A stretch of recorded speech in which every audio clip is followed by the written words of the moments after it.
ini bikin aku lucu gitu loh. Maksudnya perbandingannya aja dari sisi karakter udah mental. Kenapa masih dipaksain gara-gara bata? Coba lah. Maksudnya lucu gak sih tulang atau Eda itu lucu sih kalau kayak gitu konteks. Iya.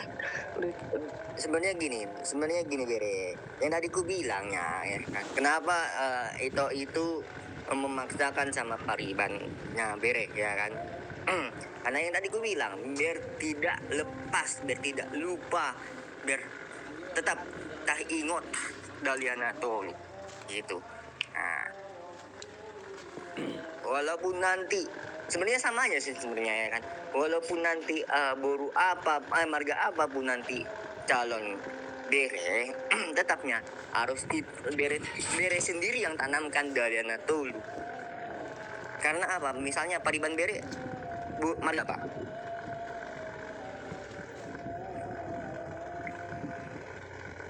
Halo. Marga Nainggolan. Nah, contoh, Bere kemarin orang Manado. Halo. Iya. Contoh, Bere udah nikah nih sama orang Manado. Ya kan? Misalnya udah dapat restu gitu. Udah dapat restu Bere sama orang itu sama orang lain. Nikahlah kalian. Dibikinlah marganya orang Manado ini Nainggolan. Nah, Bere sendiri sebelum menikah harus Bere tanamkan ke calon ini Daliana Tolu. Yang artinya Daliana Tolu yang tadi ku bilang. Somba marhula-hula, elek marburu, mangat mardongan tubuh. Dan secara nggak langsung orang tua angkat dari suaminya Bere nanti di dalam adat Batak bakal mengajari juga itu secara nggak langsung itu. Oke. Istrinya sakit. Kenapa aku poinnya tulang? Cuman kenapa aku bilang kayak gini Bere? Karena Paribanku sendiri ada orang menikah sama orang Ambon gitu loh. Tetapnya aku tong dope mas kulingan iba kerjanya pindah-pindah rumah anggini bayi antar jadi tong dope dia bawa virus sukun rohani iba tanpa gejala nggak sadar bahasa Paribani manga dia gitu kan ambil nih bakmi andung bodang do dison Paribani pas bayar duit kan gitu kami aka anak di Namboruna. Nah, memang dari bukan hanya orang tua, Paribannya sendiri pun kalau ada Pariban kita nikah sama luar, kita bilang lah orang luar ya, luar dari suku Batak, ada Bagas dari dalam hati kita. Tapi mau kayak mana, tetapnya kita masih kulingan, gitu loh. Nggak bisa Bere. Eda. Kalau aku ya nanggepin cerita tadi itu, aku juga pernah dijodohin sih, ya kan. Tapi yang nggak semapan Eda bilang itulah. Tapi yang Eda bilang dia pemabuk juga kan. Kayak gitu-gitulah pokoknya. Peminum sama pemabuk beda. Beda pokoknya. Pemabuk, dan itu pemabuk kan. Nah, hancur pemabuk. menurutku. Maksudku agak mengerikan sih kalau udah ke arah situ ya. Kalau memang nih bolehlah Eda kenal dulu ke dia sebenarnya kalau menurutku ya. Tapi kalau memang ada list di Eda yang menurut Eda kurang bisa jadi suamiku nih nanti, takutnya nih ya, dalam arti dikasarin, dipukul segala macem, kata kasar. Aku sih maunya tuh yang ya kalau kita semua lah cewek pasti maunya dapat suami yang biasa-biasa aja lah gitu. Jadi maksudku yang nggak terlalu lah gitu, masih mau diomongin. Kalau memang Eda udah kenal sama dia nih, pas tiba-tiba agak kurang srek sama Eda, hati Eda gitu kan, ya udah Eda nggak usah kenal sama dia gitu. Dan kalau memang orang tua bilang ya kau harus sama dia kayak gitu kan, kau harus gini gitu. Ya sikapnya mak gitu, bilang aja yang utarakan aja yang udah ada nilai tentang dia itu utarakan lagi ke Mama Eda atau Bapak Eda gitu sih. Jadi jangan sampai dipaksa karena cuman gara-gara anak diraja. Aku sih enggak sih, menurutku gitu. Aku lihat juga sikap dia, gimana respon dia ke aku, gitulah. Masa Nah, mama ngomongin kadang kamu suka kali nyari orang yang kelihatan pintar atau omongannya dulu. Kan aku tipikal love language-ku adalah quality time, ya. iya, Jadi iya, benar.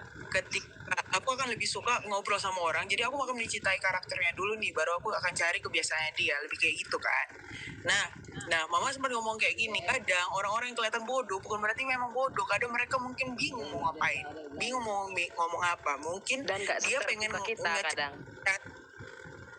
mau cari perhatian dari kau dengan cara yang kayak gitu yang dipikirkan, padahal salah kata mama kan. Nah, aku udah coba buka kayak gitu tapi tetap aja nggak bisa.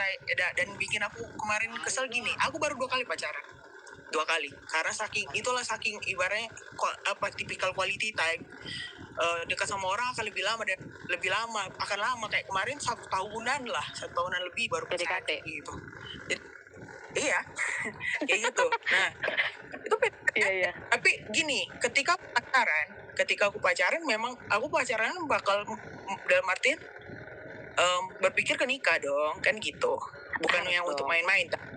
Tapi logikaku masih jalan ya. Jadi dalam artian gini, akan tetap ku nilai pasanganku kayak dia toksik atau enggak, bagaimana standarnya dia, bagaimana prinsipnya dia tentang hadapi masalah, bagaimana solusinya. Nah, cuman yang bikin aku greget kemarin adalah kayak gini, aku masih baru pacaran sama si kawan kan gitu. Memang tujuannya akhirnya emang nikah pasti, tapi bukan berarti itu satu-satunya jalan itu kan enggak. Namanya juga masih tandaan kan kayak gitu. Cuman lebih kayak dalam artian pacaran udah kita benar-benar udah persiapan aja ke sana, tinggal lihat nih bagaimana prosesnya kan gitu. Nah, yang aku nggak suka mama langsung kayak kayak kebakaran jenggot kalau aku bilang, kayak ngamuk-ngamuk lah nggak jelas. Sedangkan dari sisi aku mah tenang lah, memang kak umur segini arahnya nikah ya. Aku kasih tahu mama papa ya, aku udah ada donganku, udah ada pacarku kan gitu. Tapi bukan berarti udah pasti itu jodohku, enggak. Ya, benar. Tenanglah kalian. Dan benar di titik akhir adalah mereka udah setuju. Ya. Mereka udah setuju, tapi aku udah memutuskan sikap ini karena ada beberapa prinsip dan akhirnya aku mikir gitu. Karena aku gitu, aku orangnya perasaan jalan, logika jalan, makanya tipikal quality time-ku kayak gitu. Aku nggak akan bercabang-cabang, akan fokus. Makanya karena fokus itu jalan dua-duanya ini, 2 konsep ini. Nah, kayak kemarin kalau ditanya, mama kapan ya si kawan itu datangnya? Aku nggak mau ngomong kayak udah putus aku, karena takutnya gini. Karena mereka kan udah setuju nih. Jangan sampai mereka punya prinsip lagi. Benar kan aku bilang apa? Jangan kau berdonga-donga sama non bata. Paham. Bener kan kata gitu. Nanti ketika aku emang jodohnya atau jalan takdirku atau kayak gimana ternyata non batak, memang kan lebih susah lagi nih kan gitu. Itu aja sih Spare waktu untuk berkenalan lagi gitu ya. Iya, maksudnya kenapa sih? Tenang aja, biarkan aja berproses. Kalau mau dites silahkan tes. Kalau orang tua aku ngomong udah suruh bawa sini atau apa, aku akan lebih terima tantangan seperti itu daripada yang kamu harus sama orang Batak karena kamu baru pangguaran, karena kamu cucu pangguaran, kata mama kan. Kayak gimana adik-adikmu? Nah, ketika orang mama ngomong bapak ngomong kayak gitu, aku akan cuman ngomong gini lah. Kewajibanku sebagai kakak adalah memberi contoh yang baik, dalam artian sekolah aku udah baik-baik, puji Tuhan, nggak ada pacar-pacaran nggak jelas kan gitu. Kuliah aku 3,5 tahun aja, udah kerja aku baik-baik. Kalaupun nanti misal setelah kerja aku warnai rambut tindih aku, ya kan, lebih ekspresif aku nunjukinnya, menurut aku itu adik-adik udah akan dewasa untuk melihat kakaknya. Setidaknya dari sisi pendidikan itulah kewajibanku, menunjukkan contoh yang baik kan gitu. Kalau soal rokap menurut aku masing-masing orang punya hak, dalam artian ketika orang tua misalnya mama misalnya ngomongnya kayak gini, aku kenal orang tuanya dia nggak beres, aku akan nerima aku akan nerima omongan yang lebih seperti itu. Padahal cuman kayak harus Batak karena kamu guru Niraja, karena kamu cucu pangguaran. Aku bingung di situ kayak aku akan perjuangkan gitu. Cuman maksudnya sekarang yang susahnya adalah bukan susah, jadi pertanyaan, kenapa lo? Terus bagaimana sih ya mengatasinya? Terus emang apa sih yang terjadi di kehidupan nyata ketika let's say lah teman-teman saudara Ito dan Eda di sini yang akhirnya mengambil boru yang bukan bata atau laki-laki yang bukan bata, apakah akan segitu diremehkan, apakah segitu nggak dianggapnya, apakah sekejam itu perlakuan orang-orang Batak terhadap keluarga seperti itu gitu loh. Itu yang bikin aku lebih penasaran lagi sampai yang kenapa sih orang tua aku segitu takutnya, segitu kerasnya gitu, kenapa? Lebih ke situ sih, karena tadi terjawab ke semua. Gimana itu Binsar, kayak mau ngomong ini, udah buka-buka mic. Ya, kok sudah. Jadi gini tuh. Pertama dari bahasa. Jadi kalau non Batak itu pasti tidak tahu bahasa Batak. Jadi kalau kita sudah dari bahasa sudah tidak cocok, pasti sudah ngawur kan gitu. Kedua, sosial budaya.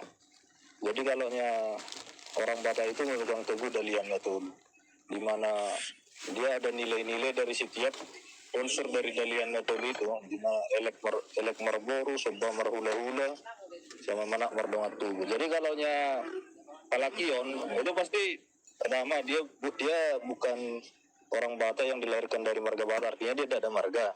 Itu pertama. Kedua, dia ada tulungnya. Ketiga, dia ada borunya. Jadi kalau mana ya? Kalau anak diraja itu, dia dibilang anak diraja, dia punya marga, dia punya tulang. Ketika meradat itu harus ada semua. Jadi makanya selalu dipestani ke orang Batak itu pasti ada podanya, tulangnya si laki-laki nih ke pengantin perempuan ini. Kalau ada nanti masalah klien di rumah tangga, jangan langsung datang ke bapak mama, tapi datanglah sama kami, tulangnya si pengantin laki-laki, pasti gitu podanya.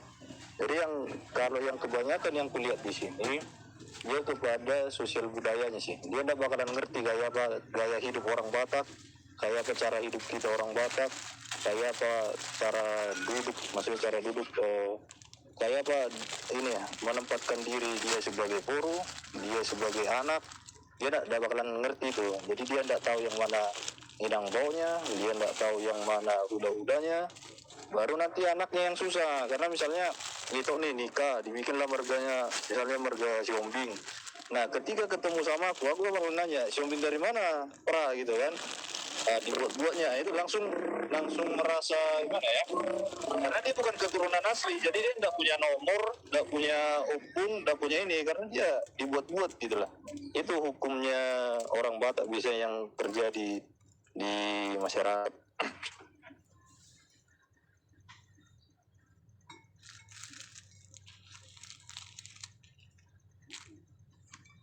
Begitu itu. Lebih ke sosialnya aja. Tapi itu pernah ngeliat nggak sih yang nikah sama non Batak, maksudnya emang segitu apa ya, maksudnya perlakuan itu kan nih ke anak ya. Kalau memang dikasih marga itu, aku tanya dulu, yang dikasih marga itu kalau anaknya lahir, marga itu cuma sekedar formalitas, maksudnya dalam artian nempel aja, atau di formulir kelahiran itu muncul, atau marga si laki-laki asli yang muncul? Itu dulu aku Jadi tanya. begini,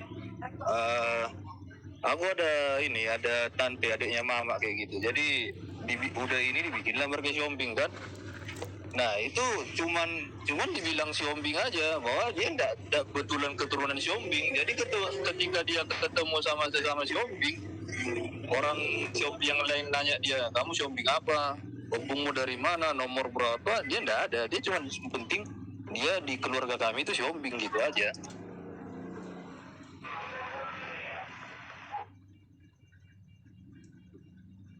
Aku juga mau nambahin, itu juga berlaku toh, Bere, buat laki-laki yang mengalap boru sileban, itu berlaku juga.